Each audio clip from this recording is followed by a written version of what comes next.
নির্বাচনী ট্রেনে উঠে পড়েছে পুরো দেশ। ত্রয়োদশ জাতীয় সংসদ নির্বাচন আয়োজনে পুরোদমে ব্যস্ত সময় পার করছে নির্বাচন কমিশন। অন্যান্য রাজনৈতিক দলের মতো ভোটের লড়াইয়ের জন্য প্রস্তুতি নিতে শুরু করেছে বিএনপিও। তরুণ ও জনপ্রিয় প্রার্থীদের মনোনয়ন দিতে চায় দলের হাইকমান্ড। তবে প্রশ্ন দাঁড়িয়েছে, যদি বিএনপি সরকার গঠন করে তবে কে হবেন প্রধানমন্ত্রী? দলের চেয়ারপারসন খালেদা জিয়া নাকি ভারপ্রাপ্ত চেয়ারম্যান তারেক রহমান?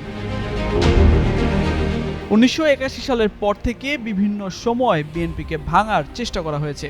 তবে সংকটের মধ্যেই দলকে টিকিয়ে রাখতে অবদান রেখেছেন খালেদা জিয়া।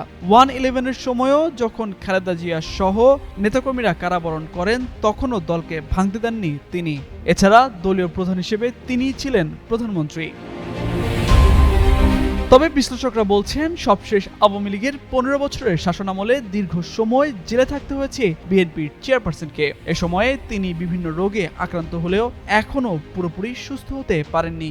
এমন অবস্থায় দলীয় কার্যক্রমেও তার উপস্থিতি তেমন একটা নেই। অন্যদিকে দলের চেয়ারপারসনের অসুস্থতার মধ্যে বিএনপির হাল ধরেন ভারপ্রাপ্ত চেয়ারম্যান তারেক রহমান। লন্ডনে থেকেই নেতৃত্ব দিয়ে গেছেন বিভিন্ন রাজনৈতিক আন্দোলনের, এমনকি জুলাই অভ্যুত্থান ও পরবর্তী সময়েও দলকে এগিয়ে নিতে নেতৃত্ব দিচ্ছেন তারেক রহমান।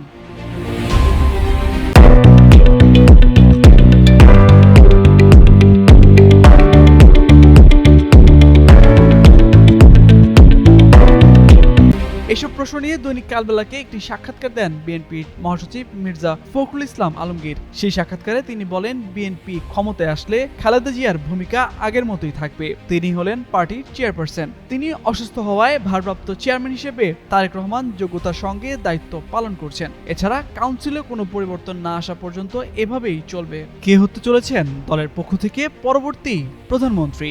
এমন প্রশ্ন জবাবে মির্জা ফখরুল জানান, এটা নির্ভর করবে খালেদা জিয়ার অবস্থার উপর। নির্বাচনের সময় কিংবা পরে তার শারীরিক অবস্থা কেমন থাকে তার উপর সিদ্ধান্ত নেওয়া হবে। সেক্ষেত্রে বিএনপি ক্ষমতায় গেলে পরিস্থিতি অনুযায়ী তারেক রহমান হবেন প্রধানমন্ত্রী বলে জানান দলের মহাসচিব। তামজিদ মির্জা, যুগান্তর নিউজ।